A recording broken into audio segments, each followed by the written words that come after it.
اپنے خیالات کا اظہار کریں. اما بعد فاعوذ باللہ السمیع العلیم من الشیطان الرجیم بسم اللہ الرحمن الرحیم. قال اللہ تبارک و تعالی فی القرآن الحکیم ورفعنا لک ذکرک.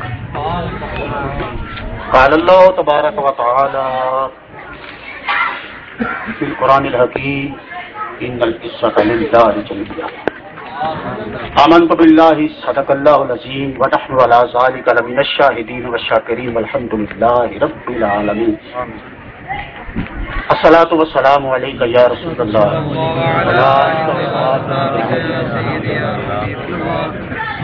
اعمال امت ایک ہفتے میں 2 مرتبہ مصطفیٰ کی بارگاہ میں پیش ہوتے ہیں، اور اس ہفتے کی جو ڈائری مصطفیٰ کی بارگاہ میں جائے گی،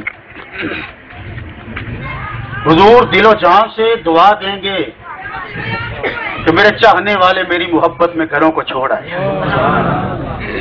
میرے چاہنے والے اپنے کاروبار کی پرواہ نہ کرتے ہوئے اپنے ایمان کی گواہی دے رہے ہیں. یہی تو پیغام جناب رسالت مآب صلی اللہ علیہ وآلہ وسلم نے دیا تھا کہ تم میں سے اس وقت تک کوئی بھی صاحب ایمان نہیں ہو سکتا جب تک کہ اپنے ماں باپ اولاد حتیٰ کہ اپنی جان سے بھی بڑھ کر مجھ محمد سے پیار نہیں کر لیتا. اے روح مصطفیٰ گواہ رہنا کہ ہماری جانیں بھی آپ پر قربان ہیں، ہم تن سے بھی آپ کے ہیں، من سے بھی آپ کے ہیں.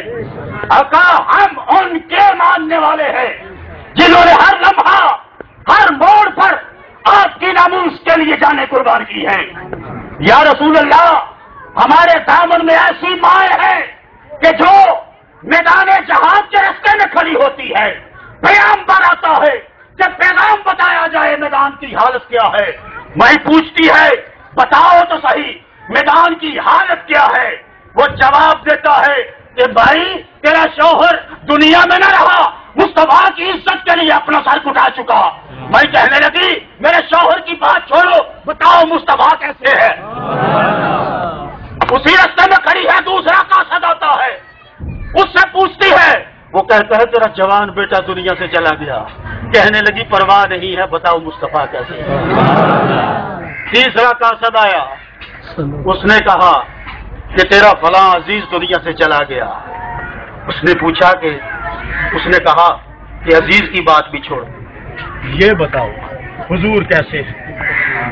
قاصد نے کہا الحمدللہ رسول بخیریت ہے. اب اس نے جو جملہ بولا تاریخ نے ہمیشہ کے لیے جھومر بنا کر اپنی پیشانی پہ سجا دیا. اس نے جو جملہ بولا مسلمان سن، باپ دنیا سے چلا گیا، شوہر دنیا سے چلا گیا، جوان بیٹا جو کہ ماؤں کی تمناؤں کا مرکز ہوتا ہے اس کا لاشا میدان میں پڑا ہے. کہنے لگی اتنے چلے گئے، پرواہ نہیں ہے، اس کے بعد مجھے کوئی غم نہیں ہے کہ میرا رسول سلامت ہے. ہم ان کے چاہنے والے ہیں، ہم ان کے ماننے والے ہیں. ہمارے دامن میں ایسے ہیرو موجود ہیں کہ جو مصطفیٰ کی عظمت کے لیے اگر اپنے بازو کٹاتے ہیں تو میدان جنگ میں مصطفیٰ مسکراتے ہیں. اصحاب رسول پوچھتے ہیں یا رسول اللہ چہرے پہ مسکراہٹ آئی ہے، وجہ کیا ہے؟ کہا میرے نام پہ یہ مر چکا، یہ دنیا سے گیا، شہادت کا جام پیا. رسول کہتے ہیں میں مسکرایا اس لیے ہوں کہ میرے نام پہ خدا کی عظمت کے لیے، دین کی حفاظت کے لیے، مصطفیٰ کی نموز کے لیے اور اسلام کی حقانیت کے لیے اس جعفر نے جو راہ خدا میں جان پیش کی ہے، یہ یہاں بازو کٹا کے دیا ہے، اللہ نے پارا عطا کر دیے. یہ تو فضاؤں کا شہید بن گیا ہے. ہماری تاریخ میں وہ ہیرو موجود ہیں جنہوں نے اپنے گھر چھوڑے، اولاد چھوڑی، کاروبار چھوڑا. اللہ اکبر. ان دیوانوں میں ایک نام ہے صدیق اکبر رضی اللہ تعالیٰ عنہ. باپ بیٹا بیٹھے ہیں، خوشگوار ماحول ہے، ماحول اچھا دے کر بیٹا کہتا ہے بابا ایک بات کروں. کہا بیٹا بولو. کہتا ہے بابا بدر کے میدان میں آپ رسول خدا کی فوج میں تھے، ہم غیار میں تھے، کفار میں تھے. ابا جان ایک لمحہ ایسا آیا کہ آپ میری تلوار کی زد میں تھے. میں چاہتا تلوار ہلتی ساری ادھر ہوتا دھڑ ادھر ہوتا، لیکن میں نے تلوار اٹھائی نہیں، کیونکہ آپ میرے باپ تھے۔ صدیق کی آنکھ میں آنسو آ گئے۔ کہا بابا روئے کیوں ہو؟ کہا یہ تو تھا اور تیرا کفر تھا کہ تو نے اپنے دشمن کو چھوڑ دیا، اسی میدان میں اگر میری تلوار کی زد میں آ جاتا رسول کا دشمن سمجھ کے تلا کماتا۔ یہ ہے وہ تربیت جو ہمیں گٹی میں ملی ہے۔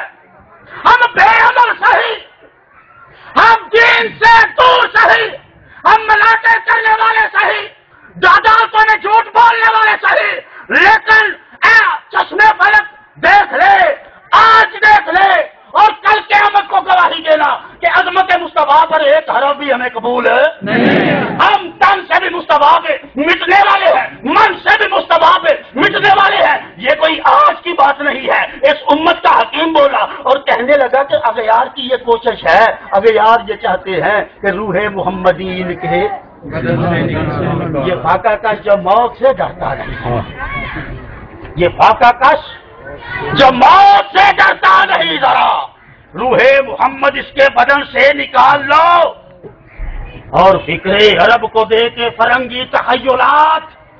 یہ کیا ہے فرنگی تخیلات؟ عرب کے محلوں میں بیٹھنے والوں کے گھروں میں یہودی عورتیں آئی ہوئی ہے، توجہ ہے نا؟ عرب کے شہزادوں کے حرم سراؤں کو آباد کرنے والی یہودی عورتیں، ان کے کاشانوں کو اپنی باہوں سے آباد کرنے والی، ادائیں دکھانے والی، ان کے دل موہنے والی، فکر عرب کو دے کے فرنگی تخیلات۔ اسلام کو حجاز و یمن سے نکال دو بابا، وہ کوئی آج سے آپ کے دشمن نہیں ہے، وہ تو مدینے میں معاہدہ کر کے بھاگنے والے ہیں۔ توجہ ہے نا؟ مدینے میں معاہدہ کر کے بھاگنے والے ہیں، پیٹھ کے پیچھے سے حملہ کرنے والے ہیں، پاکستان کی سرحدوں کی حفاظت کرنے والے مسلمان۔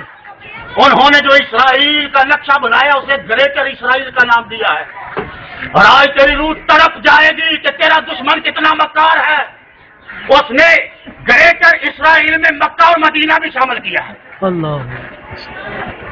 یہ ہے یہودی، 5% یہودی امریکہ کی اکانومی پہ قابض ہے، جو چاہتے ہیں وہ کرتے ہیں، اور انہی یہودی گنڈوں میں سے ایک گنڈا سیم باسل، جس نے ساری زندگی حیا سوز فلمیں بنائی، پورنولوجی پر فلمیں بنانے والا وہ گندا انڈا، اس نے ہاتھ اٹھایا تیرے رسول کی عظمت کو تار تار کرنے کے لیے۔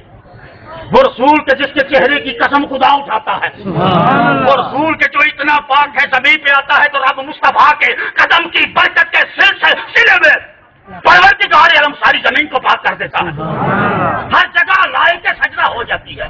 وہ رسول کے جس خاک پہ چلتا ہے لا اقسم بہذا البلد وانت حل بہذا کہہ کے رب کریم قسمیں اٹھا رہا ہے۔ وہ رسول کے جس کا تذکرہ خود خدا بلند کر رہا ہے۔ یاد رکھیے تمام عزتیں اللہ کے لیے ہیں، تمام عزتیں اللہ کے لیے، بولیے تمام عزتیں اللہ کے لیے۔ یاد رکھو جس کی جتنی عزت ہوگی ذکر بھی اتنا ہی اونچا ہوگا، بے شک سبحان اللہ، جس کا جتنا مقام ہوگا، جتنی عزت ہوگی، اتنا ہی اس کا ذکر اونچا ہوگا۔ رب کریم نے زمانے کو بتا دیا کہ ساری عزتیں لوگوں میرے لیے ہیں اور میں وہ ہوں، ورفعنا لک ذکرک، کہ میں نے محمد کا ذکر بلند کیا ہے۔ کوئی رب کہتا ہے کہ کائنات میں اگر سب سے زیادہ عزت عطا کی ہے تو محمد کو عطا کی ہے۔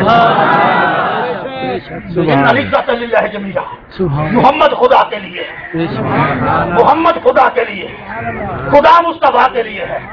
ہم یہاں کوئی یہودی نہیں ہے، یہاں کوئی امریکی نہیں ہے، اس نے بھی فلم بنائی ہے، ہم بھی فلم بنوا رہے ہیں۔ آسمانوں سے فرشتے آئے ہوئے ہیں، ڈائریکٹر رب کریم ہے، ہر ایک مسلمان کی ادا کو نوٹ کیا جا رہا ہے۔